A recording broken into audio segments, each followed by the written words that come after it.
Hey Chris, so for this lesson, I figured I would start things out with a couple of images to show you where you were at during lesson 4, which was our last lesson, versus where you're at now. Because as I was reading through your email, once again, you seem to be doing a great job of identifying the problems, but the issue is, how do you fix them? I'm noticing that, yes, unfortunately, there are some of the old tendencies creeping back, but if it's any consolation, that happens to really good players, even guys out on tour. It certainly happens to me, so it's not like we certainly can't change this. It will just require some practice and some drills. So in your email, you talked about the down the line steep transition in the club, which I agree is very problematic, but it's important once again to understand the nature of why that's happening, because once we know the why, we can work on drills to change that. And I think there's two things that I see right off the bat before I even do the video analysis of your new swing, and both of them are actually from the face-on view. So on the left, your position here, if you notice when we were working on width, previously you could never see the right elbow underneath the left arm, at least during lesson 4, whereas with your new swing that you sent over, your right elbow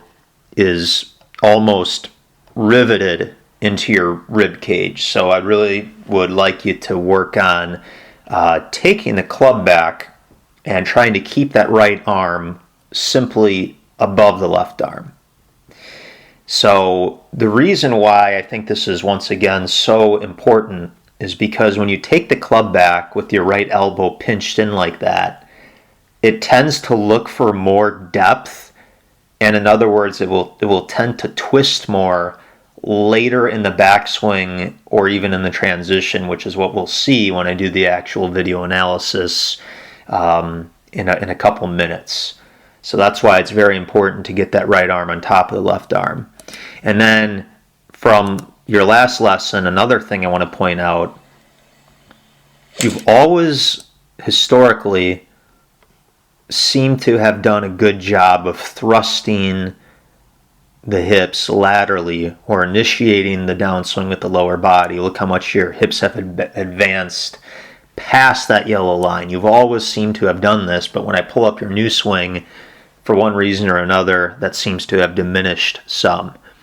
All right, so to summarize, let's tackle both of these concerns with one drill, and it's similar to the customized width drill that I showed you. So here's a PGA Pro. Watch what he's doing here. So 1, 2, 3. What he's really doing, he's taking the club back. I'm going to pause it. Right arm well above the left. He's only going about a quarter of the way back, just really the takeaway, but he's going to pump his hips, 1, 2, 3, and strike to try and get the feeling like his hips are advancing forward.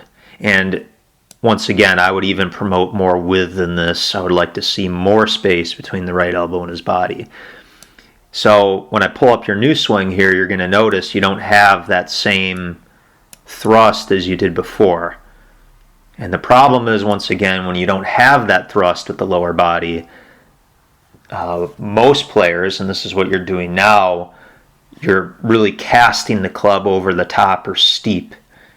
So it's very important to get back to the point where you're making a nice advance towards the target with the hips. So let's move on to your swings, and I'll do the analysis, as always, from the face-on and down-the-line view.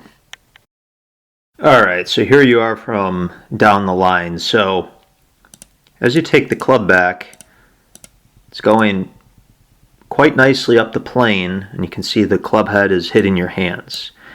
Now, this is where things get very deceptive, because as good as this takeaway looks from this view regarding the path and the hands, I would love to see your right arm, which is currently here, be much deeper, meaning somewhere over here.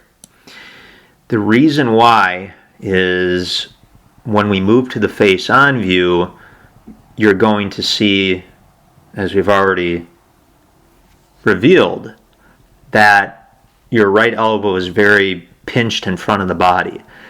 So to try and explain this, basically when your right arm, when you take the club back and you turn and extend without having that right elbow digging into your side, your right arm will be much deeper, so somewhere once again back over here at the time when the club head is hitting your hands.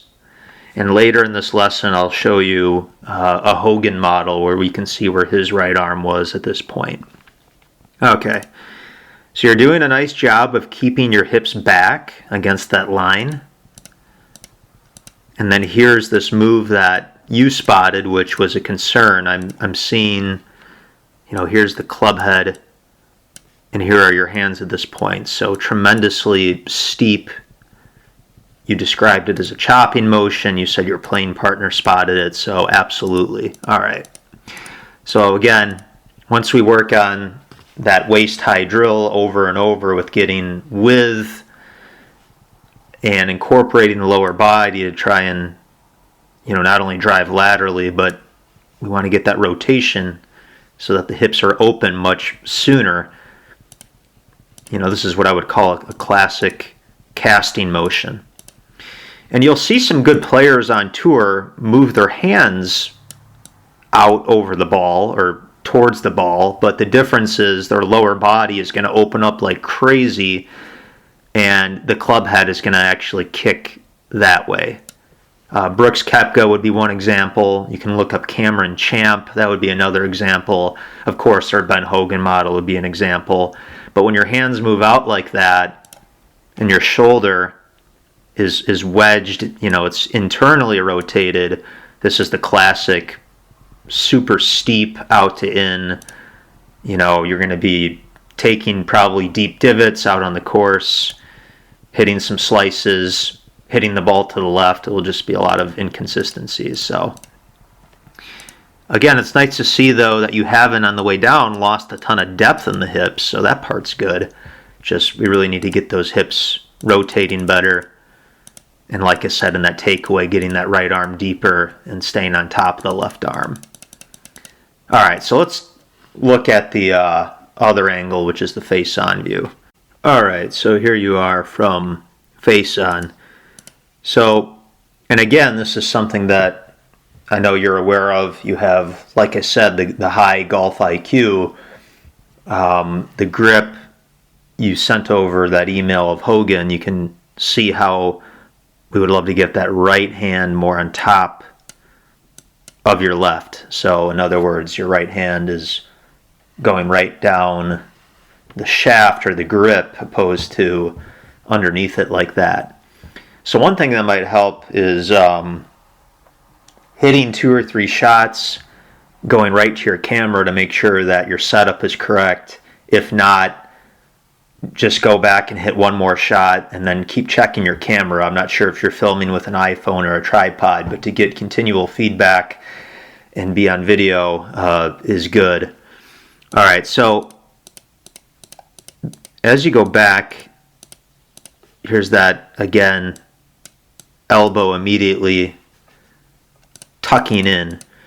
So even though we might call this width, your left arm is straight, right? Your hands are out here, but it's more so that you're folding that right elbow or rotating the forearms. So if you just kept both of your arms essentially straight, part of that is a feeling that the left elbow remains pointing down. The other part is that your right palm, which at this point your right palm, I know it's covered by your left hand, but it's facing the camera.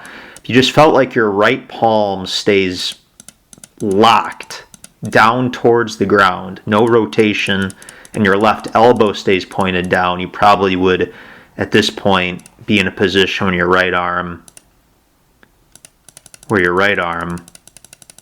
is, once again, up here and on top of the left. All right. And then, as I hinted earlier, so you're loading right, you're inside the box. So it's not like I see a very obvious problem initially. You're not making a reverse pivot, but right here, in the past, you've always done a great job of shifting your weight this way. And what I'm seeing here is the first move down is actually with the upper body this time. So check out, focus on this area here. Check this out. I'm going to click this.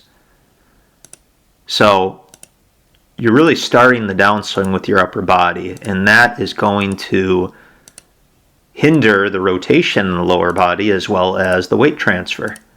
So notice at impact, normally your hips were always somewhere over here, advancing well forward, and this time they're pretty much back to where you were at address. Right around there. All right, so again, more width, and with this loss of lower body action, that's really going to compromise your ball striking ability. So I know drills, again, they're tedious, they're not fun, but I think it will be very important to do those 1/4 shots. So let me close this out by going back to the PowerPoint, just to reference some of these positions. Again, we can look at Hogan. I'm going to put up myself as well to show you both angles. All right, so here you are on the left, and this was a freeze frame right about the time when the club head was hitting your hands. And this is where that, I use the word deceptive. It's very disguised because your takeaway from this view looks great, but as we've already looked at again, that right elbow's pinched in. So Hogan, on the other hand, now this isn't perfect. It looks like that club head, I know it's a blurred image, it's past his hands a little bit, maybe by a frame, but look how much deeper his right arm is versus you. So his right arm at this point, when you're watching your takeaway from the down the line view, you want to see that right arm getting closer to the spine much more than it is. And just to show you, here's me. So I have the line pre-drawn. Now watch this. So here I go. The moment that that club head is pretty much on the hands, it's just a fraction outside of the hands. Look at how deep my right arm is. You can see that my left elbow is pointed down, and it's very connected. I know in the last lesson we talked about a steeper shoulder turn, but by keeping that left elbow pointed down, the right palm down, I think that will get you in a better spot. So again, for the sake of simplicity, I would just hit a lot of shots where you go to right here, and then you swing down. So wide to right here, and then swing down utilizing the lower body. And just for the heck of it, though, I'll show you the rest of my swing. So this is, I think, the move that you're desiring in transition.